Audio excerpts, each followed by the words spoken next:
Hi everyone, here we've got the HTC Desire 12 Plus, and let me show you how to change the wallpaper on this device. So first of all, let's open the list of apps and tap on the settings. Now let's scroll down a little and find the display. Let's tap on it and choose the advanced. And as you can see, under the advanced we've got the wallpaper, so let's tap on it. And here we've got some albums to choose from. You can choose the wallpaper from HTC Wallpapers, so here we've got some defaultly installed ones.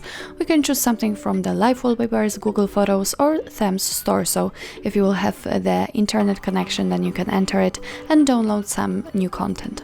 But let me pick something from HTC Wallpapers, so let's tap on it. And as you can see here, we've got some defaultly installed ones.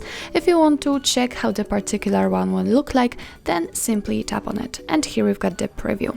And if you are ready to set it as a wallpaper, simply tap on apply right here. Now you can decide where you want to set the wallpaper, so you can apply it to your home screen, lock screen, or both. I will pick both, for example. Simply tap on it and let's get back. And as you can see, it is immediately applied to our home screen. Let's lock our device and unlock it. And as you can see, here we've got our wallpaper also. So that's all. This is how to change the wallpaper in your HTC Desire 12 Plus. Thank you so much for watching. I hope that this video was helpful, and if it was, please hit the subscribe button and leave the thumbs up.